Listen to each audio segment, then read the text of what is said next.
Então eu pergunto para o doutor Giuseppe Dutra se o senhor tem convicção, se o senhor, eu não diria jura, porque a matéria não é para jurar, do ponto de vista tecnológico, se é assegurado, se o senhor assegura para os milhões de brasileiros a inviolabilidade dessa tal urna eletrônica, que é bem uma jabuticaba. Primeiro que nós temos, a senhora perguntou sobre a minha convicção. Eu sou um servidor público de 39 anos de serviço público, 22 anos no Tribunal Superior Eleitoral.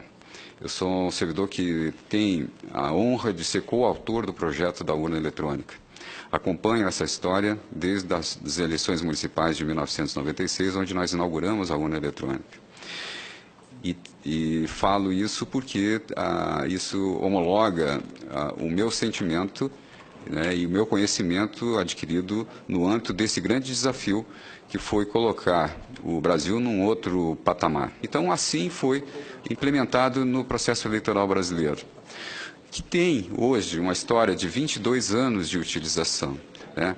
Várias suspeições, todas essas suspeições são devidamente investigadas, inclusive pela própria instituição Polícia Federal, e até hoje não houve nenhuma constatação de fraude. Nós chegamos a escrever um programa e testar num PC, num computador pessoal, que fazia alteração de voto de um partido para outro. Funcionou nesse ambiente simulado. Porém, infelizmente, nós não tivemos tempo de testar na urna, porque cada teste que nós fazíamos demorava aí mais de meia hora, desde colocar a mídia de carga até a urna começar a ficar em operação. Mas eu gostaria de ressaltar que essas suspeições são baseadas nessas fragilidades que são expostas, que são automaticamente corrigidas e são propagadas de uma forma, infelizmente, negativa. Mas a pergunta nossa não é se nunca foi detectada. A pergunta nossa é possível ou não fraudar a urna? Mas eu diria que o senhor podia ser candidato, porque o senhor teve um cuidado de muita habilidade para fazer uma volta, para não dar a resposta. A urna eletrônica brasileira é inviolável ou não? Nós temos evidências de que a fraude é inviável. Nós vamos chegar aqui à conclusão de que o sistema é 100% seguro. Eu pedi os logs de geração de mídia e o que eu encontrei lá? Eu encontrei um programa rodando sem assinatura. O meu antecessor, ele disse que todos os programas que rodam na urna são assinados. Não, esse não foi assinado. Esse programa ele rodou de uma forma não oficial. Então, vamos lá. A pessoa começou a tentar rodar o programa dia 27/8/2012, nesse horário. E ele deixou logar, ele registrou isso num arquivo do sistema. Aí eu peguei esse arquivo e fui avaliar. Ele começou a rodar e o que acontecia? A informação que vinha era que ele não era o oficial, ele não era um programa oficial, ele era um programa não oficial, um programa que tinha um nome de programa oficial, mas não era oficial. Se eu quisesse fraudar uma eleição, se eu quisesse colocar lá dentro um programa, eu não colocaria o nome, por exemplo, fraude eleição CPP, ou Maria Aparecida Corti CPP, ou altere o resultado da eleição CPP. Eu colocaria o nome de um programa que já existia, e foi isso que aconteceu. Mas o sistema, ele rejeitava esse programa. Ele dizia, o Gedeon, pode ver aqui, ó, alerta, versão incompatível do Hot SWAT Flash. Ele dizia, não, essa versão não é compatível. Isso aqui, para vocês terem uma ideia, foi em 27/8. Quem fez isso, foi tentando fazer isso, olha, dia 28 ele tentou de novo. Aí foi dito a mesma coisa, ó, e caiu o sistema. Então, se ele rodasse isso numa cerimônia de geração de mídia, nós fiscais de partido, auditores, que a gente estava lá em cima do pessoal que estava gerando mídia, a gente pegaria, porque o sistema caía. Ele diz, olha, não é compatível, ele quer uma versão 1.993. E a versão que estava rodando desse programa, que a gente não sabe o que era 19,90. Não há que se falar que isso daí já estava na urna, porque não é possível. Por quê? Quando se faz a geração de mídia, se baixa no sistema da Justiça Eleitoral os programas que rodaram aqui pela Secretaria de Informática. E esses programas são assinados e o sistema aceita. Se ele fosse um programa oficial, ele tinha entrado e seria aceito pelo sistema. Ele tentou. Aí, no dia 21/9, ele já estava mais esperto, olha. Ele mesmo incompatível, ele já estava começando a entrar. Ele já entrou, aqui ó. Ele já não aparece, ele já não derruba o sistema, ele entrou. Dia 21/9.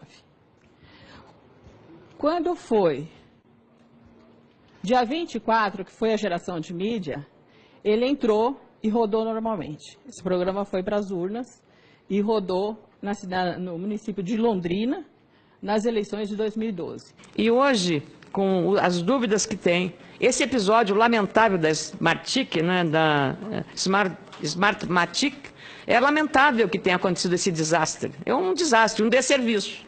Lamento que, às vezes, um edital público, pelos concorrentes que participam desses editais, não tenham qualificação, nem tecnológica, e estejam aí se valendo. Às vezes é para passar, terceirizar, aí eles apenas entram e aí terceirizam o serviço. Não é admissível uma coisa dessa. Então, é lamentável que essa Smartmatic, talvez tenha... Desculpa, mas a gente pode até suspeitar de algum efeito conspiratório contra a urna eletrônica, contra a impressão do voto. Bem, aí eu fui procurar quem tinha sido a empresa que tinha trabalhado nesse sistema. Aí eu tive mais uma surpresa. Quem trabalhou foi a empresa Smartmatic.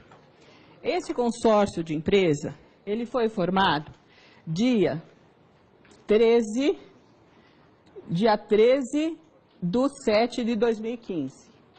No dia 17/7/2015, eles estavam assinando um contrato com a Justiça Eleitoral para exercitação de urna. Ou seja, eles aceitaram, a Justiça Eleitoral, pelos dados que tem no processo, ela aceitou essa empresa sem que ela estivesse ainda regularizada, o consórcio.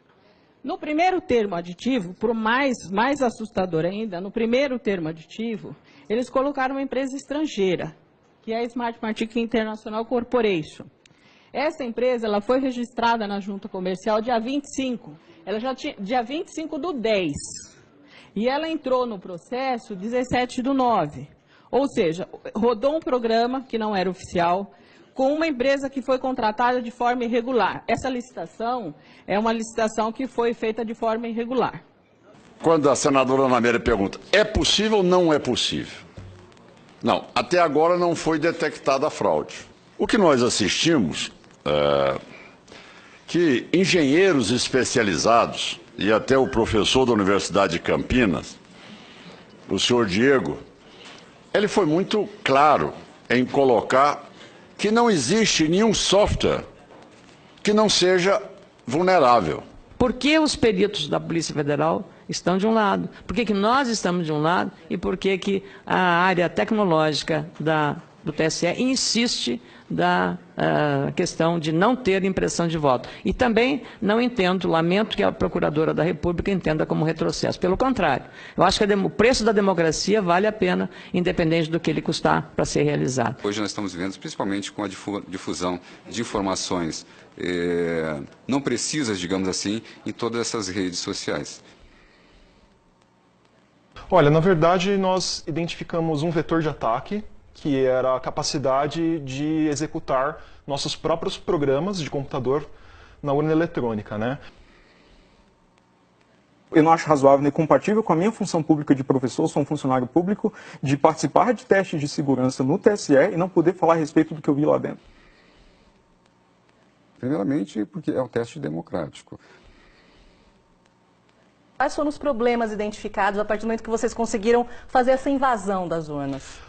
Com essa capacidade, nós conseguiríamos, isso em computação a gente chama de execução de código arbitrário, nós conseguiríamos fazer basicamente o que nós quiséssemos com a urna.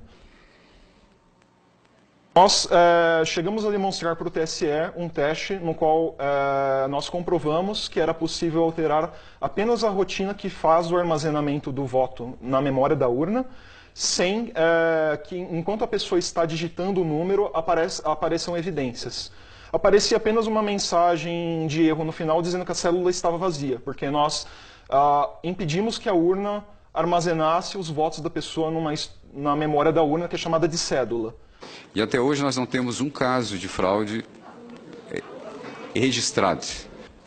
Então, até dizer, olha, o voto que o eleitor ali, ele imprime no momento que ele está votando, será que realmente é aquilo que vai chegar? Vossa Senhoria disse, porque até então nunca se detectou uma fraude. Mas é uma situação que, infelizmente, como é que vai detectar a fraude? Se eu não tenho contraponto. Eu só posso detectar uma fraude de uma urna se eu tiver o voto impresso. Do contrário, eu estou simplesmente partindo de uma premissa que ela dá a Vossa Senhoria o conforto de dizer nunca foi detectado. Então, o exemplo que foi dado, por exemplo, para o professor, foi identificado uma fragilidade e ela foi corrigida. Imediatamente corrigida. Tomara, quantas outras devem existir nesses 13 mil? Inclusive, nós convidamos o professor para testar novamente depois que foi corrigido e estamos esperando a sua presença lá para testar. Isso não é verdade, assim. Né? A gente tem uma série de reuniões e isso não é verdade. Pelo histórico que nós temos e pelas evidências que nós temos até hoje e todos os dispositivos de segurança e auditabilidade que são implementados no processo, nós consideramos a fraude até hoje inviável. Então, a urna eletrônica é um computador de uso restrito, muito específico do TSE.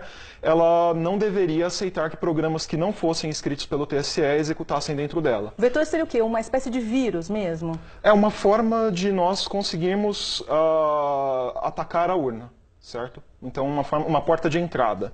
Então, nós conseguimos colocar nossos próprios programas por meio da mídia de carga, que é uma espécie de um cartão de memória, tipo esses cartões de memória que a gente coloca no celular, em câmera fotográfica, que é usado para instalar a urna.